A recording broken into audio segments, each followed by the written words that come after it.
feel like that allows for a pivot to a slightly different aspect of the game, which is obvious if you're looking for it, but it might not be obvious if you're not. And that's we have a really deep supernatural world to this, and I think this first season is designed to introduce readers to like this whole supernatural, spiritual, mystical world going on that even for Verity, she sees. So kind of to set the stage here, we enter a world where sort of like culturally it's think like superstitious. You think like ancient Greece or something where there's all the gods in the temples and Zeus is fighting with Athena or whatever else.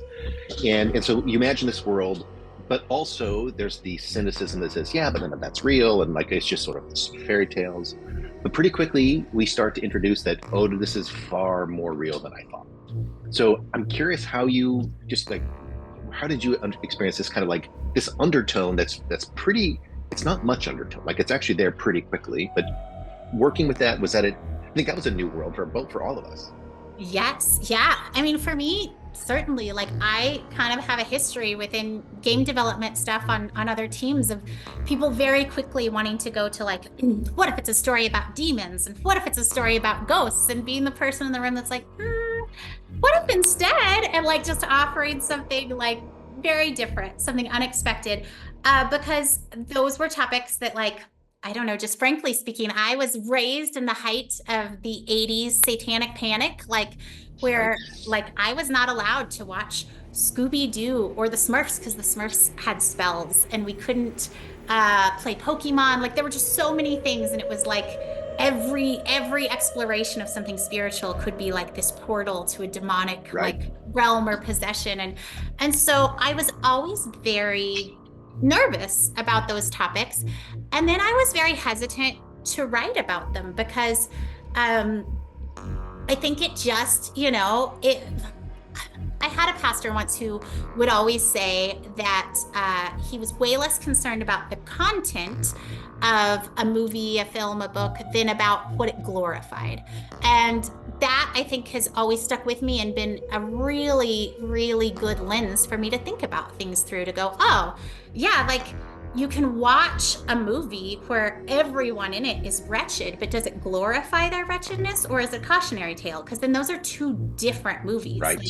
Right. Um, and so I think this was a really interesting way to like kind of explore some of these spiritual topics that had been off limits to me maybe previously, just personally, and to say like, oh, actually, like, what if we do explore this idea of a very present spiritual realm, like complete with demons and angels and all of this, but we're careful about what we Yeah. glorify and what we don't glorify.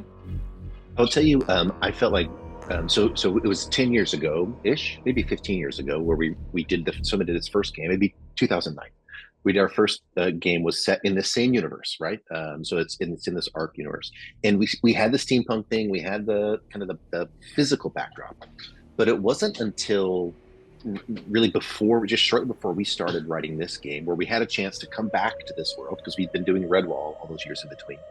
We came back to the story, and by that time, I think it was probably Samantha who first said, like, what if we add in this supernatural layer that really has always been hinted at, but we just never developed.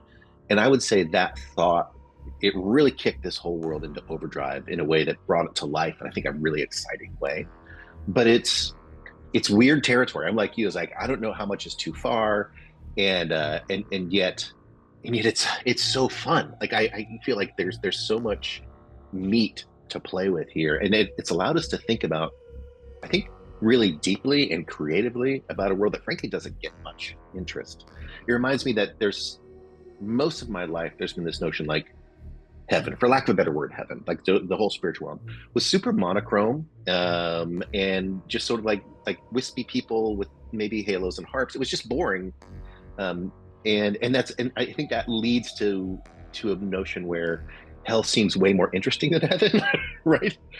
But as we started to think through this spiritual world, just give it nuance and give it texture, boy, some fun stuff came to light. And ultimately, I don't want to spoil the story, but we think about chastity in the story. I'm like, that's one of the most interesting broken people I've ever talked or seen in the story. Like chastity is is a fascinating character, all because of this interplay of the physical and the spiritual and how she's dealing with her relationships. She's a she's a fascinating character, but also like so sad. I think so sad. Sure, absolutely. Well, and I think it's one of those things that as humans we have a natural fascination for. And one of the things I love about this story is that I think we really tried to weave in all of the things that humans have a natural fascination for.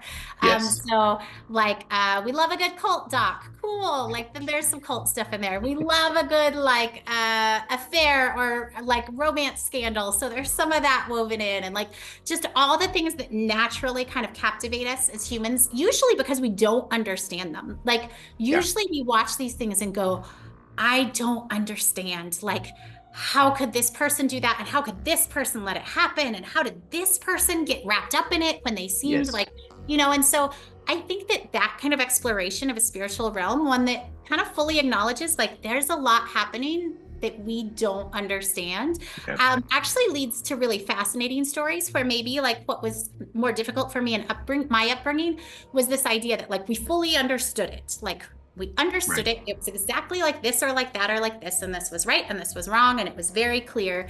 Um, and maybe it just sucked all the imagination out of that Yeah. sphere and anything with imagination. Like I remember I read a book about a unicorn and then was cautioned that like we don't become people that are obsessed with unicorns because they aren't real, right? Like Yeah. just things that were playful and imaginative and fascinating and asked the big why questions or hinted at like maybe there's more going on in the world than we perceive or understand. Like that was all something to be very suspicious of. But as soon as you open those questions back up of like, what if there's more going on than we can quite grasp? I think all the imagination comes back in ways that are really lovely if you're thoughtful about how you both like create it and consume it. Yeah. Well, Amy, I think this has been a wonderful interview. Thank you so much for your time. I'm really excited about the writing that we got to do together, but certainly like it really was by your hand. I think it's the best story we've ever published, and one of the things that I see that you have a lot of joy into. So thank you. And by the time this releases, we'll be just probably a couple days from product release and see what people think. So thank you very much, Awesome. Amy. Yes, thank you.